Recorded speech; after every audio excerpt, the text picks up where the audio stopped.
And welcome to the Investor Coaching Show. I am Paul Winkler. Normally talking about the world of money, but this is going to be very, very related because I'm joined today. And I don't want to say an old friend, but you are an old friend, but I just had a birthday too. Did you? Yeah, well, you did. That's right. I wished you a happy birthday. Of course you did. Sandy Gennaro. How you doing, Paul? Buddy, it is so good to be hanging out with you. It has been too long. I know it has. It's always a pleasure, though, to see that smiling face. Oh, yeah, likewise. So you're in for a treat. Every once in a while, I'll bring Sandy on here, and I've always had people go, wow, you had that interview. Who was that guy, that rock star guy that you had on? And they want to go back and re-listen to the shows. And I can't blame them because it's always fun and it's entertaining because you bring really kind of a unique element to this whole thing where, you're taking this rock star stuff, for lack of a better word. But the reality of it is the music business is a business, and there's a lot to it, and there are a lot of things that people can take away for their practical lives. And you just finished a book that beat the odds in business and life, Sandy Gennaro. Beat the odds, and beat stands for something. It does. And it's an acronym, and acronyms are not outdated, unlike what you said in the book. Some people say they're outdated. No, they're fairly useful for remembering things. Absolutely. And there were so many different things in here that I wanted to comment on. I don't even know where to start. But what I always found that was your stories are great of working with various people, Joan Jett, Cyndi Lauper, Bo Diddley, Pat Travers. It just goes on and on. It goes on and on. And the thing that I thought was so interesting in here is that you learn different lessons from different people. Cyndi Lauper was a totally different experience from Joan Jett as far as the things that you learned. Absolutely. And there's some things that were similar. Right. But, so I want to talk a little bit about those things that you picked up. Now, how you are doing a lot of speaking. Yes. And speaking to who? Well, I speak to conferences. Mm-hmm. I give keynotes for conferences, mm-hmm. and I especially like those because a lot of times they request a drum set. Yes. So I play live drums along with a medley of all the hits that I've been involved with. Yeah. And then I have an audience participation kind of situation where I have the chairman of the group of the conference or whatever of the association come up and play a little bit of "We Will Rock You." Oh, that's along with the audience. It's the world's simplest, yet most infectious drum beat. Well, of course, of all time. Of course. It's the basis of all music. You get that rhythm. That's where it all started, right? And that's the metaphor, too, because, you keep things simple, but effective. Oh, I like it. The foundation. Instead of complicated. And that has to do with CEOs, with the message they give and the mission statement or the vision of a company. Right. The simpler it is, and the more it's repeated, the more effective it is. If it's too complicated and scattered around and hardly repeated at all, true. It's like, every CEO should supply their own drum beat to their company. Right, and you said that, and it's interesting because I remember Victor Wooten saying something to the fact that, don't be worried about repeating something over and over and over again because it kind of puts people into a trance, and it's a really good thing. And drumming, you're doing the same thing over and over again. You're actually putting them into that state. Right. And then, the other aspect of simplicity is that a lot of times we are, and I find, and I'm speaking to myself, very, very conscious of repeating myself over and over again, and because it's the message is it's so innate to me, but the reality of it is it isn't to everybody else. That's correct. They have their own little, attention deficit, or they all have their own lives. And sure. But you never let them see you get bored. Right. Bringing back to Cyndi. I like that. Bringing back to Cyndi Lauper's gig. Yeah. She'd like to play. Once we had the first couple of shows under our belt, she put the songs in a certain sequence. And she wanted those songs played the same way, exactly the same way, night after night after night after night. The only thing that was different was the building that we were in. Right. So me as a drummer playing, and as you as a drummer, you could relate because you're playing, goon, gak, goon. The girls just want to have fun. Goon, gak, goon, goon, goon, gak, goon. Same beat, no fills, no crashes, nothing for 3 minutes. Right. So you play that 3 minutes of that same song in the same order, night after night after night, and 3 months later, you start thinking about what you're going to have for dinner, or what movie you're going to watch. You get out of the present. So but the point is that you never ever let them look. You never ever let your audience or your company or your team see you bored. Never look bored. Always have that enthusiasm about what you're doing, and be thankful that you're in a position getting paid to play a drum beat in front of 20,000 people and get paid well for it. And you do bring that up in here to stay in the present because, the reality of it is, depression and anxiety, especially you brought that up in here as well said, is worry about the future. Correct. And being fearful about the future. And I loved how you actually talked about how there always seems to be this provision for you and looking for it. And I actually used that with somebody yesterday. From the book. I was talking to somebody yesterday and I was talking about how I have this friend, he's a drummer, and what he's always doing is he's looking for God in everything and looking for you said the divine being, you're just, the God is in everything. And the reality of it is that he somehow provides, but you got to look for it.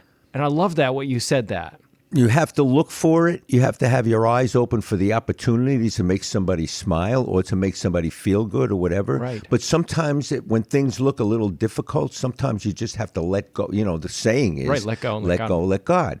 And that's the way I've always felt in my whole life. And your perception in the world today, obviously, it's really easy to go to the other side and look at all the negativity that's happening on the planet today. Oh yeah, there's a ton of it. But I look at tomorrow. Nobody knows what's going to happen tomorrow and next week, but I look at like Christmas morning. Yeah, I love that. Yeah, when you were talking about that, I was like, that is so relatable.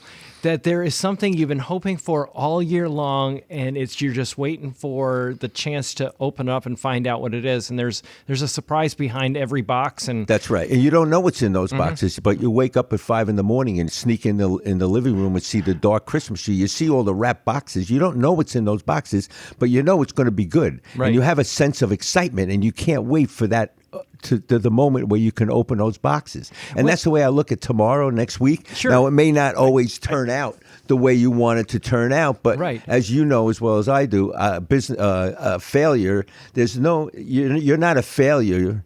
You just have failed at a certain point, so you look at it as a learning experience. Well, it's like Thomas Edison. I didn't fail 1,000 times. I just found 1,000 things that wouldn't work to make the light bulb. That's correct. That's right. Exactly. I learned 10,000 ways how not to do it. Well, yeah, and you talked about reframing in here. And so it is literally a lot of this stuff that I talk about and that I believe in, you covered really, really well. Now, the thing about looking for it, I love the story of the tugboat. Oh my goodness. Finding the ring from the tugboat. and it was, tell the story. Well, the story is I was, in 1993, I was married for 3 years, but together with the same woman for about 7 years. Mm-hmm. And now the subject started turning to, the conversation was, hey, when are we going to have a family? When are we going to? Yeah. And, I was touring the world, lived in a one-bedroom apartment, whatever, all of that. Right. I said, you know what, honey, let me go scuba diving with my buddy.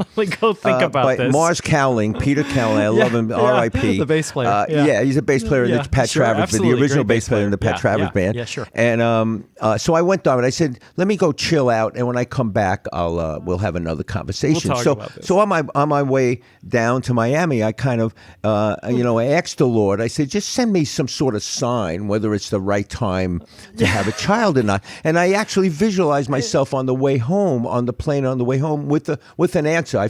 I pictured myself with a glass of wine, very content, sitting back in my seat, knowing what I was going to talk to my wife about. So we ended up scuba diving with my buddy. His boat, he chose the site. He was like the dive master. Right. He had all the equipment to find a wreck or a reef or whatever on his boat. And so we dove this wreck. And he said, you can take any artifact off the wreck. Don't touch the coral. Don't touch the coral. Don't touch anything living, Sandy. I know how you are with souvenirs.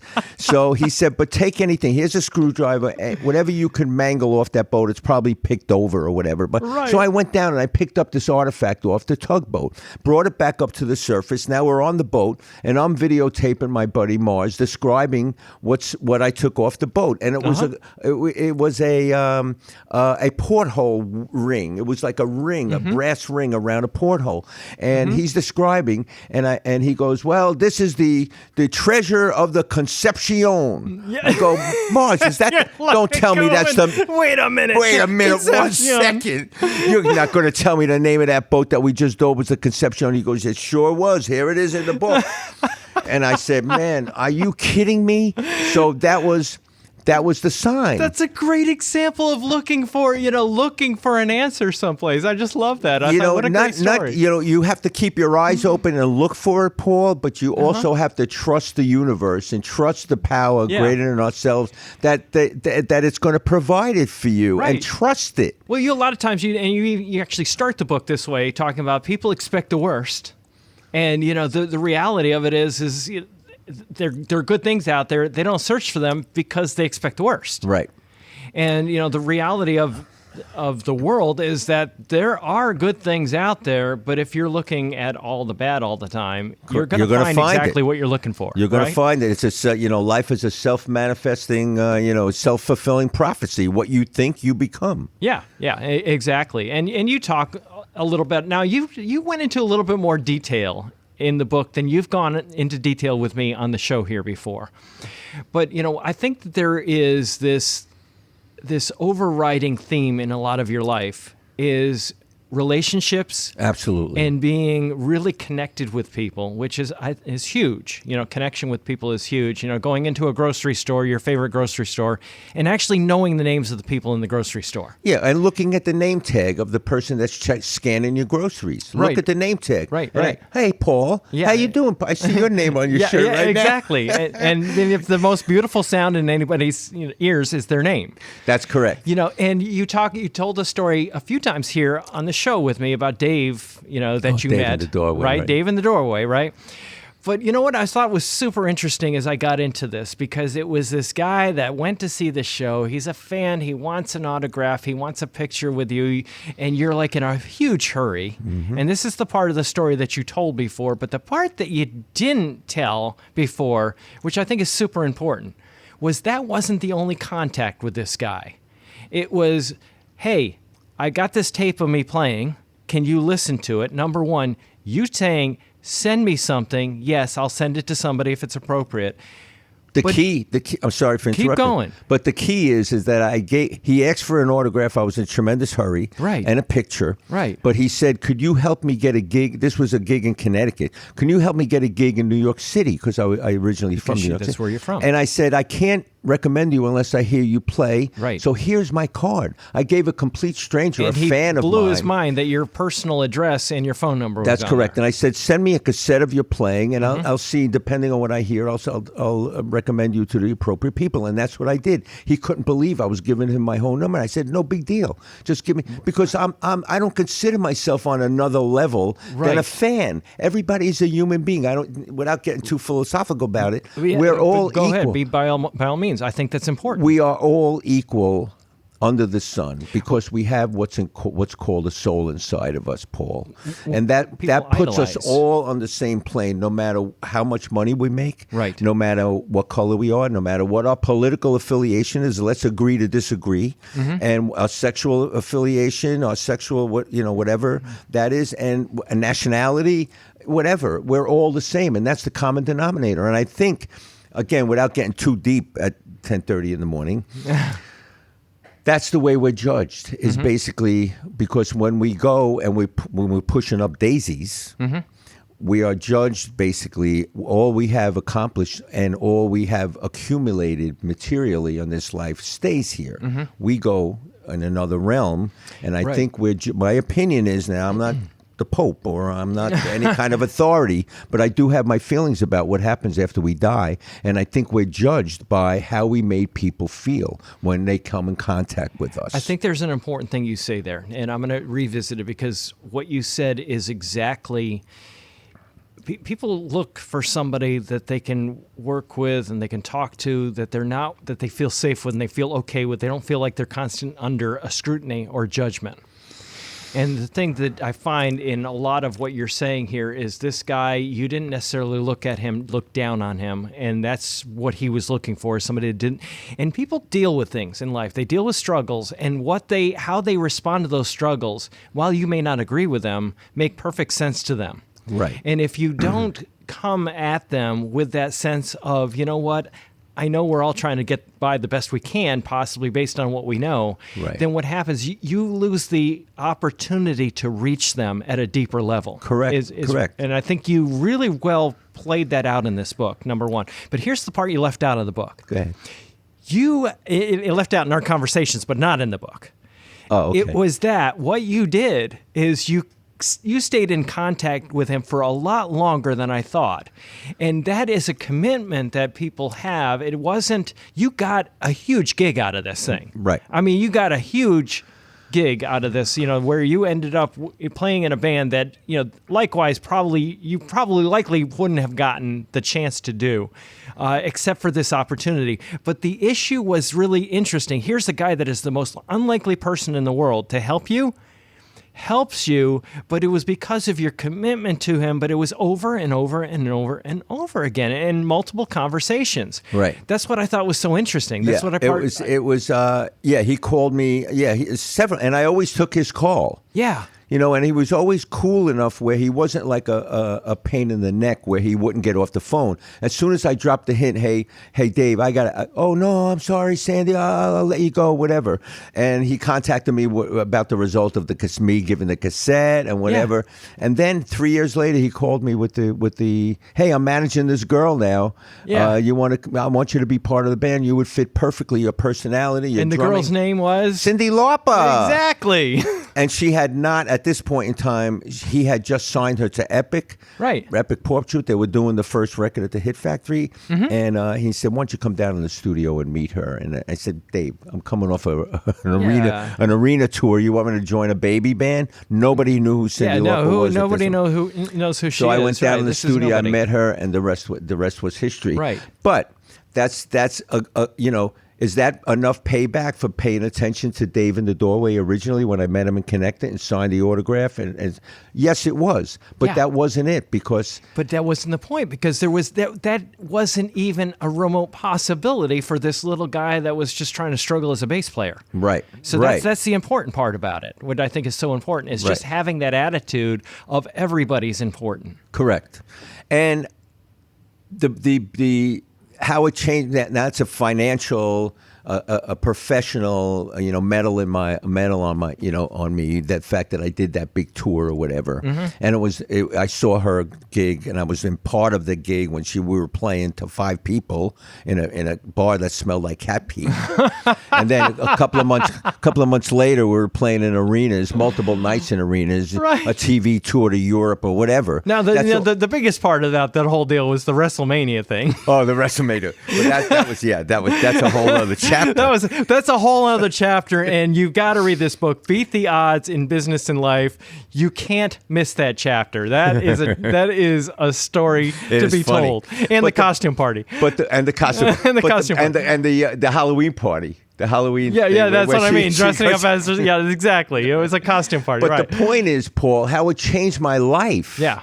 Paying attention to Dave in the Doorway. It was on that Cyndi Lauper tour, November 23rd, 1984. I met the woman that I'm still together with 36 years later. Yeah, that's true. And if I didn't do that tour, if I didn't pay attention to Dave in the Doorway, where would my life be? Sometimes I lie awake wondering what trajectory would my life have taken if I just blew by like 80% of the rock stars would do if they were in a hurry, and they had a road manager yelling at them from afar, going, "Come on, hurry up! We got an overnight drive. Hurry up!" But I took the extra 5 minutes and spent time with Dave. And I always thought that it was. I was enamored by the fact that people value someone else signing their name on a piece of paper, an autograph, concept of an autograph, and how valuable autographs are. Yeah. When I was 15, it's like the saying is like, when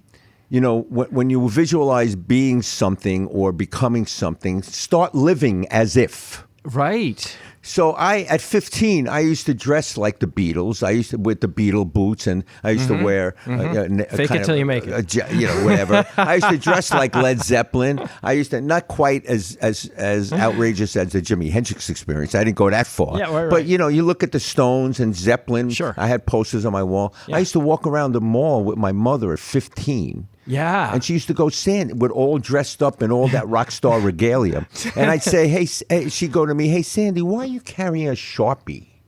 Oh, every time we would go to the mall, you carry a Sharpie." Oh, did you really? And I said, "Because in case anybody asks for my autograph, Mom." I was 15, barely still in high school.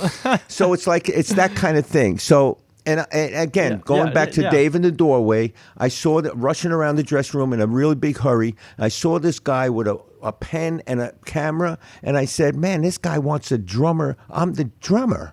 I'm not the star whose name is on the marquee. Right. I'm just the drummer." And he's there. And what kind of took me was it's backstage at an arena in Connecticut, and he had no credentials. He had no laminate. So somehow he talked his way back. He got his way back there. Yeah. And I was the only one in the dressing room, and he wanted to see your little old Sandy, the drummer. So I said, "You know what? I'm going to engage this guy."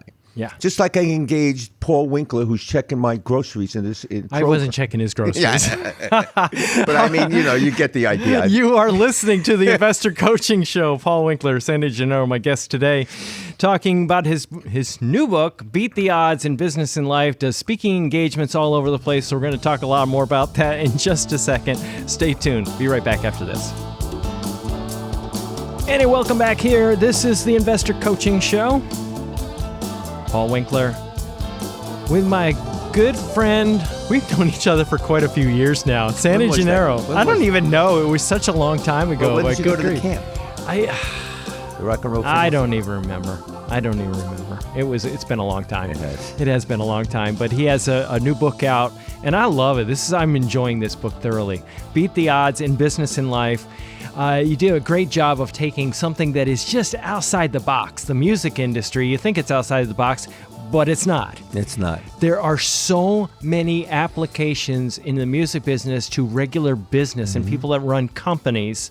Right. And, what keeps this thing afloat? The marketing of the business and the creativity in the marketing, which is so often missing, but the attention to details. I think it's such a big deal. Absolutely. And the music business is just like any other business. And you relate the corporate and CEOs. I mentioned before that I speak to associations and conferences doing keynotes. But I also speak for the Vistage organization, which is an organization. It's a CEO peer group. So a lot of times I'm in a room with a monitor and my PowerPoint presentation, giving a presentation to a 3-hour workshop. It's not a keynote. 3-hour workshop to anywhere from 10 to 20 CEOs that own their own companies. Which is mind-boggling because you think you'd be as nervous as anything, but those people eat it up, and you have a lot to say to them. I have a lot to say to them, and the fact that I'm in the music business and the fact that I've played with some world-renowned artists, there's automatically a connection. Yeah. A lot of times I get CEOs come up to me during a break. "Hey, did you play in Detroit at Pine Knob in 1985 with Cyndi Lauper?" Like stuff like that. There's a commonality instantly. Yeah. And then I play little snippets of songs or videotapes and to prove a point or to illustrate a point, and they totally get it. Right. It's the first time I went in and speak to a bunch of CEOs, I go, "Man, I'm a drummer. What am I going to speak people?" Right. But there is a lot in common between, like you said, the music business. So BEATS is an acronym. And you have, first of all, each letter, belief is the first one. Right. And that is one of the things that you are very strong. And now it's not necessarily as far as in order of importance. I thought you made that point well in the book that, the A in there was actually the most important thing. But let's go back to the acronym. Belief is the first one, and talk a little bit about that and how you communicate with CEOs of companies. To me, belief is a cornerstone. There's 3 in the acronym: belief and attitude and service. And then the enthusiasm and tenacity come as a result of your commitment to those other 3. Right. But belief, we all have to, my foundation of my belief is a belief in a power greater than ourselves at work, where you can call it God, you can call it the universe, and it's not organized religion. It's just walking around 24/7 with an idea that you're connected to a power greater than ourselves. And that we have a little bit of that power, what I mentioned before, inside of us is called a soul. It makes human beings different than a tulip or a German Shepherd, for example. Exactly. But so that we have to have that. We have to trust it. We have to align with that. We have to subscribe to that and do what we can. The work ethic is very important, but that's where the belief comes in. You got to have a belief in the fact that there's a power greater than ourselves at work in our lives. And then yourself, too. Of course, you have to believe in yourself before you believe in anybody else, anything else, And then, the belief in something that you want, you petition the universe for God for something that you want, but you have to visualize. I use visualization as well, to visualize the fact that it already occurred in your own mind. In other words, if there's a situation you want to occur in your life or your business, you visualize it as if it already happened, like you're visualizing your own little movie. And not only that, you try to summon up the enthusiasm that you would have when you witness the successful resolution of what you're picturing. So you're sort of receiving it in spirit. Yeah, if you believe it, then you see it. You act as if it's like that. Yes, and then you let the universe, you let God, you let the universe draw people to you in your path, like He drew Dave in the doorway to my path. Right. It's not only you doing certain things and keeping your eyes open for certain opportunities to help people, but the Lord puts people in your path as well. Right. And an important part about that too, because you said God's self and your company, and I was thinking about that a lot because I have been, and all of us can relate to this. Work for a company, have done work that we didn't really believe in. We didn't really think that we were helping people. We didn't really think that we had the answer for anybody. And your level of enthusiasm is non-existent. Correct. When that's not there. Right. So I think that belief is a huge thing, and enthusiasm was the other thing. And that and attitude. You talked about the enthusiasm. You talked about Christmas morning. Right. Just getting out there and being excited every day for what was held. And I think we've kind of walked through that a bit already. So I want to jump to attitude. Okay. Because attitude is so huge with you. Attitude is attitude basically is your thoughts and your feelings about and your perception about the events that happen to us. And your thoughts are basically the only thing in our planet, in our world, that we have total control over, is what we think and how we perceive things that happen to us and how we perceive things that happen in the world. And that's the only thing we have total control over. And in addition to that, our choice. Right. Your outcomes, and people forget that. I want to come back to that because that's really important. Like if you're in sales, in sales, they talk about 10-3-1, and the reason is because I hate cold call. I hate talking to people. I hate doing this. I hate sales. I hate, and it's because they hate rejection. I don't want to be rejected by a human, by another person, because it makes me feel bad about myself. Right. But you're not in control of who accepts you and who rejects you in anything in life. Correct. And so, the only thing you have control over is your attitude to get out there and make as many contacts. And then eventually there's going to be one person or a couple people that say yes. Right. And that's why I think that's so important. It's very important. And speaking about sales, it's very important to whatever product or service you're selling. accentuate to the prospective client what that product or service will do for the client. Don't only spend a half hour of what that product or service is and how great it is and putting down your competitors and all of that, because that turns the recipient into a deaf ear and the recipient. Just how is it going to benefit the person? That's, again, empathy. Right. How is it going to help you, what I'm selling? Exactly. Other-centeredness is really it. Other-centeredness. Quit thinking about yourself. Depression is excessive self-focus. It's altruism. In many cases. Altruism. In many cases, yeah. Right. And, there's depression that's clinical. But, there are a lot of times it's constantly thinking about, and then when you get yourself off yourself and on other people, and I think that you do a really good job of talking about that in the book over and over. It just runs through the entire book. And I think this is a book, Beat the Odds in Business and Life. I don't care if you're talking about business. Everybody's in sales. They're all in business. Right. You may be in business running a company, and then you have, in that particular case, you have thousands of bosses. If you run a business, right, you might have thousands of customers, so they're all your bosses. Correct. But you might be in business for yourself, working for one company, right, and have to have all of the different elements in this book. And if you're a drummer, you're selling your drumming. You're selling yourself as a package. If you're a drummer, you're looking for a gig. Right. Or any musician that plays any instrument, you're selling yourself. That's your business. Mm-hmm. It's not just, and there was a long time at the beginning of my career when I heard, business. I'm an artist. Right. I'm an artist. Good luck with that one. I'm a drummer. I'll hire a business manager to take care of my taxes and business and all of that. Good luck with that. Man, was that a rude awakening? No, I mean, it's good. You got a bit attention to details, but not just walking away from those parts of it that. Right. The business aspect of it, which it may be distasteful, but the reality of it is, if you pay attention to those details, everything else works out. That's correct. You have to let go at a certain point. And again, talking about attitude and the choices that we have, again, we have choices. Right. And the metaphor is the glass half full or half empty. Right. When we wake up in the morning, having an attitude also is very important. Having glass half full, half empty. If you have a positive attitude, right. And what psychologists say is that when you wake up in the morning, and maybe you might want to tell your client this, that's suffering from depression. Yeah. And Steve Olivas, who was my ghostwriter on this, right?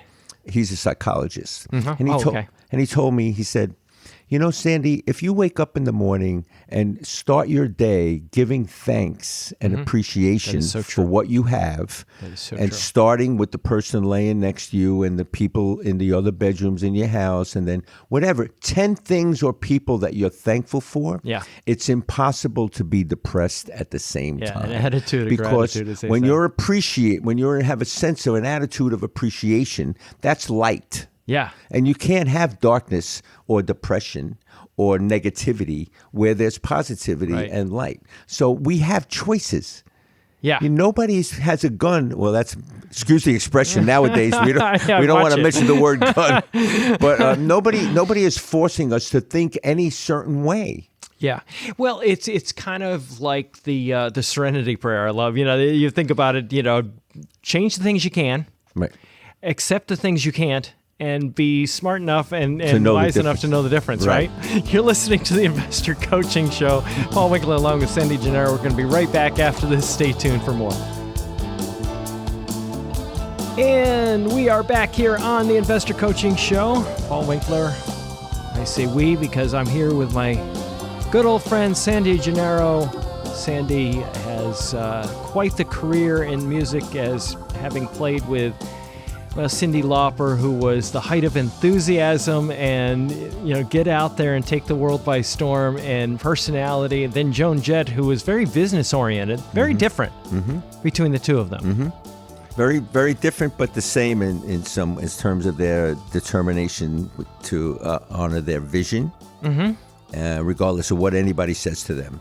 They're totally focused. Yeah, totally focused. So they saw the end. And they knew exactly what they wanted things to look like. Right. So having vision is a big deal. Right. And setting that vision, going, okay, here's what I want things to look like. And that takes a lot of time. I think that you really have to be very driven to sit down and go, what do I want life to look like, and design it? Right. And did they talk about that much? I'm curious. They didn't publicly talk about it very much, but they, just by observation of what their lives were prior to them making it and while they were making it, they had that vision. And they didn't, what a lot of artists do, they succumb to the suggestions of the record company about what songs, about how to look, what their marketing is or whatever. And they go along with it because they don't have really a picture of their own vision. And then when they make it, when they become successful, then they go, well, you know what? I want to do it this way. Now they have the star interesting. factor. Yeah. With Cyndi and Joan, though, from the very beginning, very different origins. But they both had a vision of where they wanted to go, and no one was going to tell them anything different. Right. You know, you take, Cyndi, she had the whole hair thing and the way she spoke and whatever, and that whole, and the songs or whatever, even before anybody knew who she was. Right. And she stayed with that regardless. Oh, Cyndi, you can't wear your hair like, oh, Cyndi, oh, Cyndi, you can't dress like that. Well, you think about that, then when you go and change midstream, if you're not the author of your future, if you're not the person that has the vision, and then all of a sudden you change midstream, people liked you for a different reason, but they didn't like you for who you really were. That's right. There's some lessons there for life. Oh my goodness, that's a whole other show. That's right. And you take this, for example, Joan Jett, where she started out as the one of the runaways, all girl, like novelty act kind of punk band in L.A. Yeah. Very male dominated industry before the Me Too movement and equality and diversity. Before all of that, this was in the 70s in L.A. when you have bands like Guns N' Roses and Poison and Warrant and all those hair bands with the tight spandex and all of that. Oh, yeah, Joan, we'll listen to your demo. Just come up to my office. Just wear the short skirt and the spike heels, She was dealing with that. Yeah. But she met Kenny Laguna, her manager, and rejection. She broke out on her own, and they found I Love Rock and Roll, the song I Love Rock and Roll. And the rest was history. And the rest is history. And then you got Bo Diddley, and he gets a beat named after him. Come on. Right. The Bo Diddley beat. Actually, and I said this to Bo, and he went, "No, that's my beat. That's my beat. You can't I said, have Bo, it." Actually, that rhythm, the bump, bump, bump, bump, bump. Yeah, exactly. That's actually a three. You know this. Yeah. It's actually a 3/2 clave. Right. Exactly. Which is all it Caribbean. is. Of course it is. But he applied it to chanka chanka chank chicka chank chank on the guitar. Right. That's my beat. That's my beat. No, sorry, but Latin had it a lot longer before you did. He deserves a presentation. You talk about a black man. No, I thought it was a great story about the Ducks. I love that story. What a great story. I got video of that too. Oh, do you? Well, see, this, if you want these stories, folks, you're just going to have to read the book, Beat the Odds in Business and Life. But it was a really good story about what we look for and what people look for, and just having somebody that you attach to, like a mom that he didn't have, and just talks about that. I don't want to ruin it. You go read the book. You got to go check it out. So let's go back to the acronym. Okay. So we got, first of all, it's beats, which of course is, drummer, it's what we're going to do is play their beats. But, belief is one thing, believing in a higher power, enthusiasm, being like a kid on Christmas morning, attacking every day with what's new, what's going to happen today, right? And then with an expectation, and instead of expecting the worst, expecting something is going to be really great. Visualizing something great and having the enthusiasm as if that something great already occurred. Yep, and then having the attitude. We talked a little bit about that. How you're going to think, how do you approach things? An attitude of gratitude. Attitude determines your altitude, as sometimes we say. That's right. That's right. Very good. And then you have tenacity. is talk about a little bit about tenacity. Well, tenacity. I think it's important. Tenacity comes, if you have a fixed belief in yourself and what you want to do, and you're on your way there. You put up with any obstacles or overcome any obstacles in your path, and that creates a tenacious. If you firmly believe and you have a vision of the final end result, and you think that God is your co-pilot, it's like having a GPS on your shoulder pointing you through certain decisions and things. I was very tenacious in any kind of issue that came up in my career, and when problems happen. Problems or failure to me is like school. Mm-hmm. You learn from them, and you like Thomas Edison said, like you mentioned it before. He learned 10,000 ways how not to produce a light bulb. So that it just enables you to, because it could be the universe when you have a problem on the way to your goal or whatever it is. It could be the universe saying to you, "Well, let's see how bad you want it." Right. We quit before the answer so often. Right. And that has to go back to attitude, Paul, where you think a person either has a fixed mindset or a growth mindset. Yeah. And the reality, and then service, altruism, doing for others without an expectation of reward. Correct. Because they see through it. If it's in it for you, right. If that's all you're in it is for you, right. That's what's going to happen. You treat people right. You treat people with respect. When nobody's looking. Exactly. Yeah. And it's having a feeling of empathy. Yeah. Who are you when nobody's looking? I love that. That's a really good one. Beat the Odds in Business and Life. Sandy Gennaro, my guest here. And we got to finish up after this. We're going to talk a little bit about a couple final thoughts after this on the Investor Coaching Show. Awesome. And we are back here on the Investor Coaching Show. Paul Winkler, along with my friend Sandy Gennaro, who has a great resume in the rock world, music world, so I won't even get into that. So you just have to listen to the podcast if you hadn't heard it. Go back to thepaulwinkler.com. That's where the podcast is. Okay, so Sandy, Beat the Odds in Business and Life, your new book. Do a lot of speaking with CEOs of companies and all over the place, all over the country. Yeah. I speak for, associations and conferences. I speak for the Vistas Group. I speak for individual companies that have me come and speak to their team. And the client always has an option for me to bring a drum set along. Bring it on. And play along with some of the songs. So getting this book, how do you do that? You can get this book through Amazon. Just search Beat the Odds in Business and Life, or search my name, Sandy Gennaro, and it'll come up. Or if you'd like a signed copy, go to my website, www.sandygennaro.com, 2 N's and 1 R. There you go. And there's a little form to fill out, and I would be glad to send you a signed copy. And there's an opportunity to get your special, one-of-a-kind Beat the Odds drumsticks. I love it. I should have brought you some. You should have brought me some sticks, man. Come on. What is wrong with you? No, Sandy, I enjoy this book thoroughly, and it's all, I've got it all dog-eared and little stickies in it, but thoroughly enjoyed this. Beat the Odds in Business and Life. Check it out. It's at Amazon. And, check out Sandy's website. It's just really, really good overall. Not if you're just in business, but just overall good life stuff. I just think, anybody, I don't think this is just a business book. Seriously. No, it's not. When I started reading, I was going, no, everybody needs this. This is really good. I want to thank you so much for coming on here today, man. I appreciate it, Paul. Thank you so much. Absolutely. It's always a pleasure. All right, brother.